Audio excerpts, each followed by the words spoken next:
Hi, everyone. I'm meteorologist Sean Sublett from the Richmond Times-Dispatch and the Virginia Video Network. I am delighted to be joined by my friend and I might say colleague, Dr. Jeremy Hoffman, who has recently finished his time at the Science Museum of Virginia.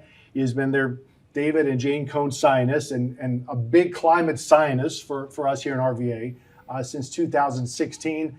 But there are some new things on the horizon. He has just recently left the Science Museum, and we will get to that in a moment. But Jeremy has done some phenomenal science work here in RVA since coming to our city in 2016. So Jeremy, I want to step back a little bit and talk to you, let the people get to know you a little bit. You came here to RVA in 2016, right after finishing up your PhD, defending your thesis.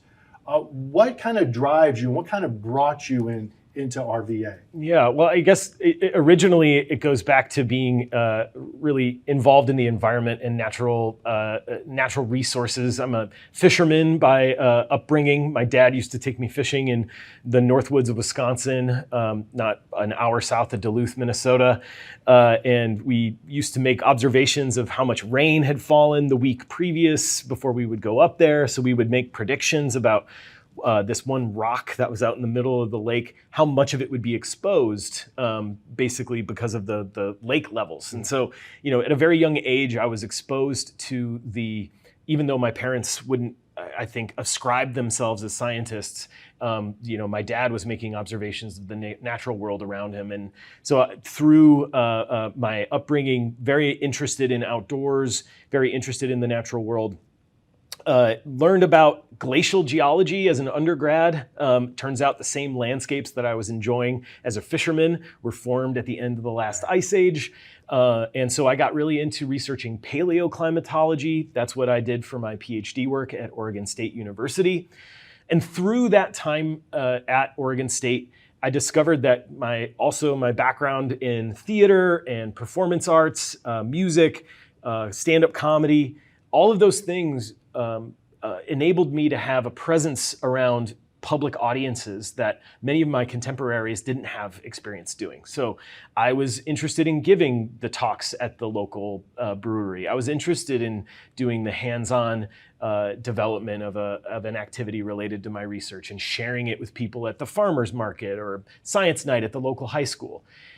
And through those experiences, I started to recognize that there is a pathway to public engagement with science through science museums and science centers and zoos and aquariums.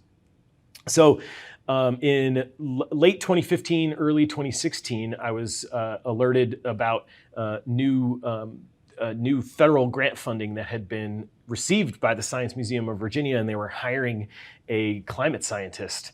And it was kind of a dream job right at the right time. I was finishing my PhD, and I took the risk. Had never really been here. Came to visit for my interview.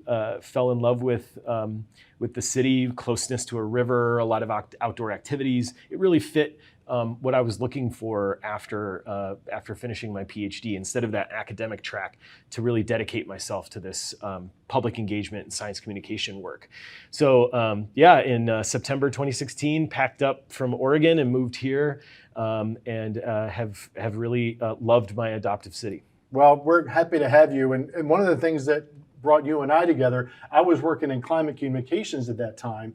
And shortly after you began your work here, you did this amazing field project, community science field project about the urban heat island. And all of us in meteorology know what the urban heat island is. It's the urban areas are hotter than rural areas. That's pretty straightforward. There's pavement, there's concrete. But your work really took that farther. And me being a native of Richmond and becoming familiar with your work, and I saw this map, and my jaw just about dropped, because I want you to go into this, but just as somebody who is a weather geek and a guy from Richmond, I just look at this and I go, oh, wow, I could see the James River, I could see Midlothian Turnpike, I could see Route 1, I could see West Broad, I could see where the airport is, I could see the Chickahominy River, I could see all those things from way out. So talk a little bit about how this map, I mean, because it was a big deal. So talk a little bit about the research and what we find out and what we're looking at here. Yeah, so I guess the spring of 2017, I got a small grant from the Virginia Academy of Science to bring one of my colleagues from Portland, Oregon, the Portland State University, Vivek Chandas, to Richmond to do a urban heat island mapping campaign. And so in the years previous, from 2014 to 2016, Vivek and his lab at Portland State University really perfected the way that you can attach thermometers to cars and then drive around an urban environment and measure the temperature across the town all at the same time. And I said, boy, that would be so cool to do in the South because it's hot and humid here, a different context than the Pacific Northwest. It was a very interesting scientific question, but what we realized was going to be and now looking back on it, the big contribution that we made to urban heat island research was figuring out how to make it an easily learnable methodology. We recruited members of our community through the university systems, so University of Richmond, Virginia Commonwealth University. We had the City of Richmond's Sustainability Office, who had just kicked off their RVA Green 2050 plan, which was just recently adopted by City Council. And we had Groundwork RVA, which is a teen and youth-focused nonprofit here in Richmond, focusing on equitable access to green space. So we had, and the Richmond Times-Dispatch, actually, the meteorologist at that time joined us. So around the table, we had stakeholders from all walks of life, roots to grass tops approach to this. And so recruiting volunteers to take over the methodology is really what transformed this kind of campaign style. So in July 2017, I think it was July 13th, it was going to be 100 degrees. One of those days that feels like you're, outside in someone else's mouth, one of those days. And it was, really, we captured an event that was perfect for the methodology. So 12 different cars with thermometers attached to them. I rode my bike in 100-degree weather, which was probably not safe.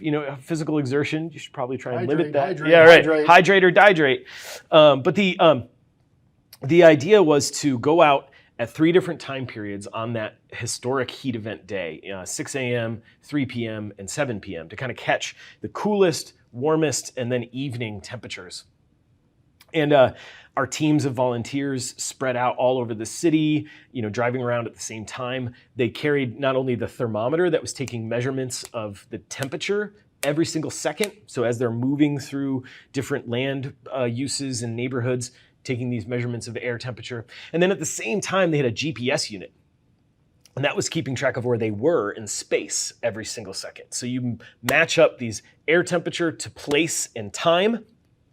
You can then make a statistical model that infills where we didn't have information based on the land uses right underneath and around those measurements. So what you're looking at here is a physical model of taking into account the thousands. We had over 100,000 data points that went into this map that then show us places in Richmond that are relatively warmer and relatively cooler than the citywide average.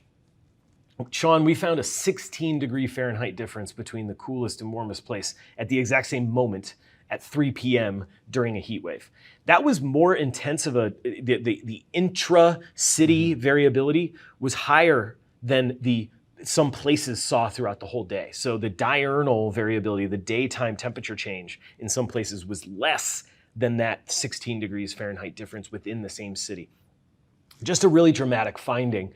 And what's amazing is that when this map was released, we got funding from NOAA, the National Oceanic and Atmospheric Administration, to then go to Washington, D.C. and Baltimore, Maryland in 2018. Then there was Norfolk and Boston and several other cities in 2019. And this has continued to grow. Now over 60 communities nationwide have done our heat mapping community science campaigns. Chicago is one that's going to be doing it this summer. It's very exciting. Yeah, it's amazing how, working in the climate sphere for a while, every year we would see a new field project coming along with new cities, basically working on the same blueprint that you guys put together. So it's just phenomenal. I could look at this thing all day, but I do want to talk about a couple other things here. Moving away from the Science Museum, what are 2 or 3 of the things that you're most kind of proud of or happiest with during your time there at the Science Museum? I have to say, what a wonderful experience the last almost 7 years has been. The support of the team there and the leadership has always allowed me to kind of do and follow wacky ideas.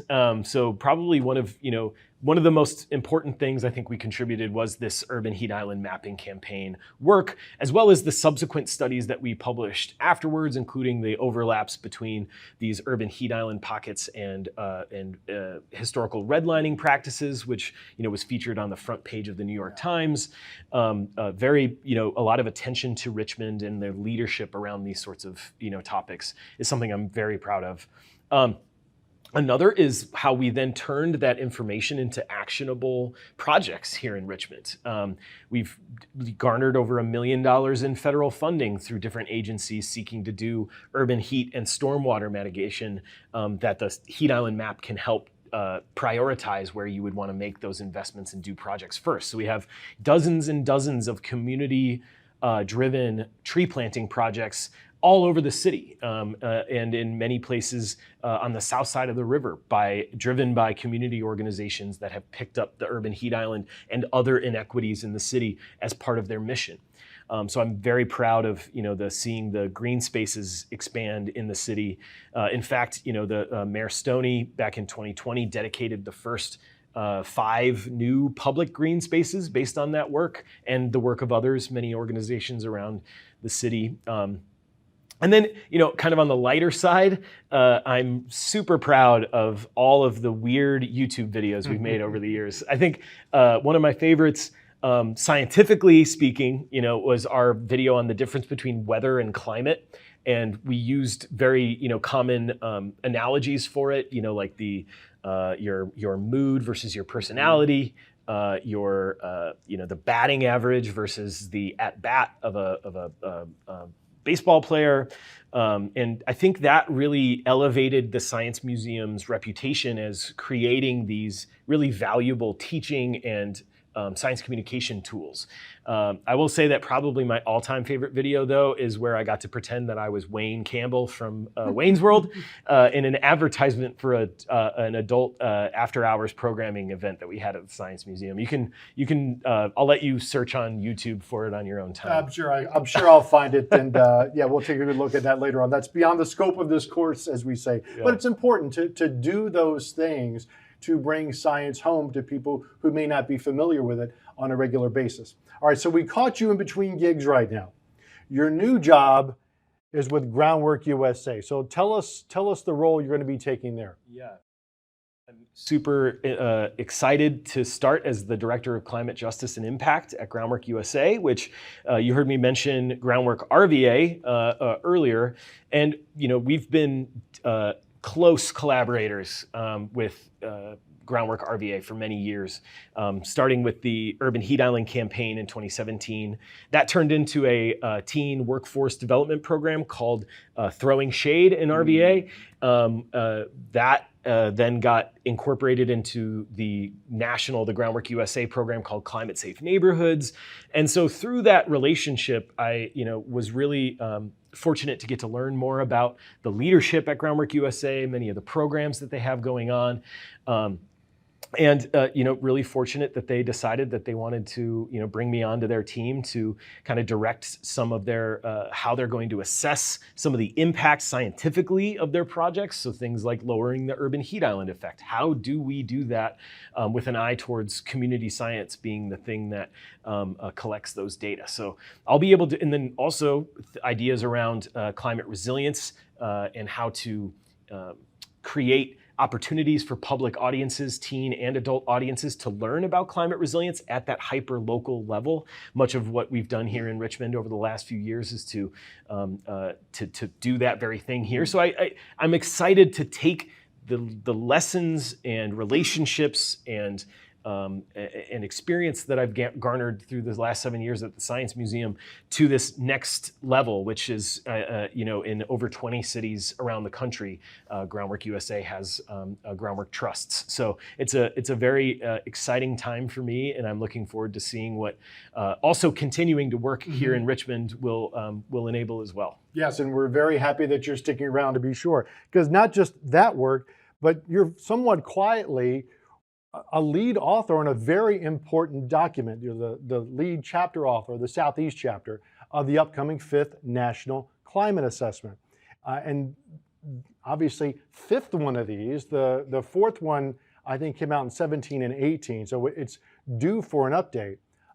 Tell us what the National Climate Assessment is, where does this come from, who's writing it, and then specifically, what does this tell us about Virginia? That's not hard at all, yes. Jeremy. So talk through some of that. Yeah. So the National Climate Assessment is a congressionally mandated science assessment. So basically, every 5 to 7 years or so, there is a effort to kind of synthesize the latest research on how climate change threatens the livelihoods of Americans and residents of the United States of America. So what we've been doing for the last 2 years is drafting these chapters as part of this assessment. So you might be familiar with the IPCC, or the Intergovernmental Panel on Climate Change. That is an international research effort. As how does climate change threaten the whole Earth and the regions of the planet? What the National Climate Assessment does is try to localize that more to the United States writ large, as well as separating into various topics and regions. So you mentioned I'm the chapter lead for the Southeast. The Southeast comprises 11 states in the kind of southeastern portion of the United States, from Louisiana up to Virginia, down to Florida, and up to Kentucky. It's a pretty large place, all things considered. There are some other important regions as well. There are also topic chapters too. So we have the regions. So what is climate change going to threaten, and climate risks related to particular regions, as well as these different sectors of the American economy, for example, or transportation, or the built environment, or agriculture. So over the last couple of years, over 450 different authors have been working to synthesize all of the recent findings since the last National Climate Assessment, which, as you mentioned, was published in 2018. And we've just recently gone through a period of review, public comment, as well as national academies. The National Academy of Science, Engineering, and Medicine provided comments on our chapter drafts. We're now submitted our 4th order draft, and the report itself is going to be published this fall, either October, November time period. And I think it's going to be really an important document at this time, given how rapidly the science around things like understanding attribution of climate change to certain climate extremes has become more and more accepted and powerful in our ability to confidently link things to climate change. So I'm really excited to share what the Southeast chapter has in it. Well, I can't, mention specifics right now because we're still in review, and it won't be published until the fall. Many of the indices of climate change for the Southeast presented in the 2018 climate assessment, and in virtually every single one before that, really has only intensified. The idea around extreme precipitation and rainfall events becoming more intense and more frequent. That hasn't stopped since 2018. The length, strength, timing of heat extremes has not stopped to increase and worsen. And then sea level change. You cannot talk about the Southeast without reflecting on the many coastal communities that are currently experiencing challenges related to coastal flooding. But then superimpose on that, our mandate is to assess out to 2050, 2100, and even beyond. And when you start to look at the government's own projections of sea level change, there's some pretty significant and growing challenge related to that won't go away in the immediate future. So the National Climate Assessment is super important to understanding not only the impacts on those particular sectors that you might work in, or you have relatives that work in a particular sector, but also these regional chapters are super important to contextualizing why it is we should care about and respond to this changing climate risk.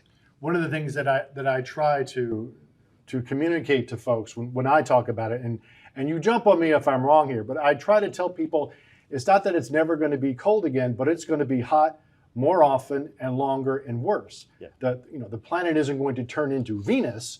But what you have become accustomed to, you think this was cold? No, it used to be a lot colder than this. We're already kind of seeing that now, obviously.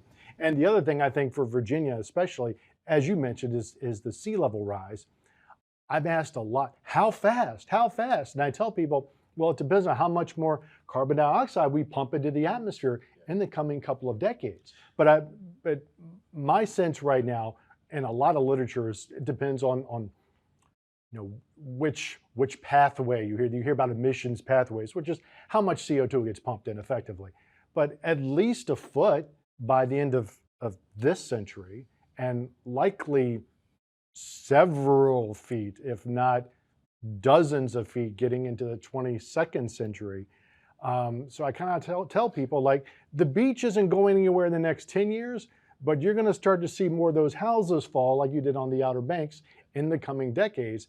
And that's something you should be accustomed to. Am I kind of off base there, Well, no, I think you're absolutely right.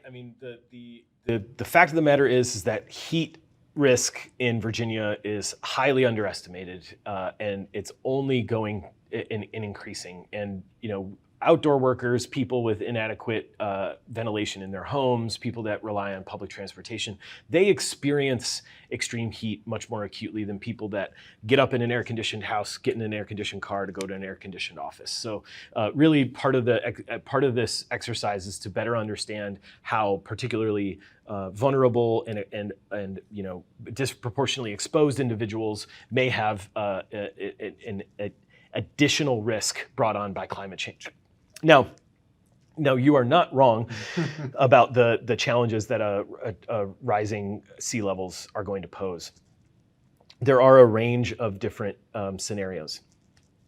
Most of the time, it seems like we rely on what's known as the intermediate sea level rise scenario. It's not the worst case, which is an acceleration and very rapid sea level rise before the end of the century.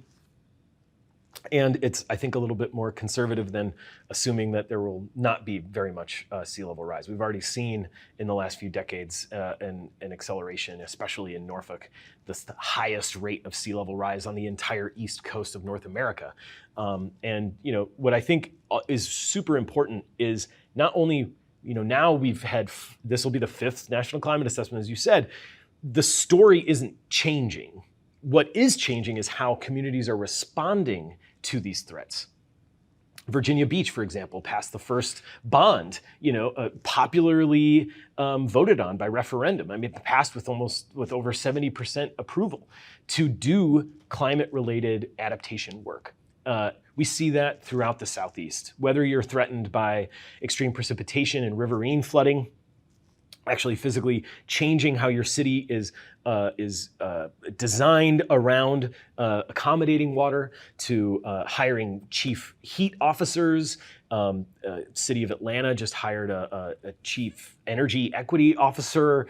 There are really imaginative and boundary pushing ideas being implemented in the Southeast that are preparing our communities for these changing climate risks. And that's one of the most important aspects of the National Climate Assessment, is I think reflecting very much and identifying these really great ideas being put forward by communities all over the country, not just in the Southeast, that can be used and taken as an example in one place and applied to another without having to reinvent the process. Yeah, heat, humidity, that's going to go up. As you said, the heavy rain, that's going to affect agriculture here. It's already affecting agriculture in a lot of locations. More pests, we're going to have mosquito seasons lasting longer. Poison ivy's getting stronger. All these kinds of things. Seasons. Our own work here in Richmond showed the pollen season 25% stronger than in the 80s and happening 2 weeks earlier. I mean, the signs are everywhere. It's just, what are we doing? What are we now going to do in order to adapt and thrive in the face of these And a risks? lot of that is going to be the upcoming work. So with that, we want to close down.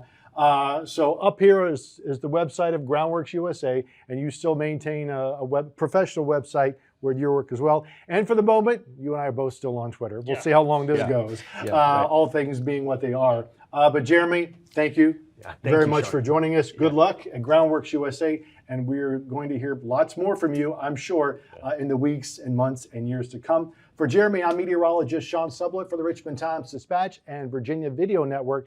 Don't forget, subscribe to the Richmond Times-Dispatch. You can get all of our videos on the Virginia Video Network app.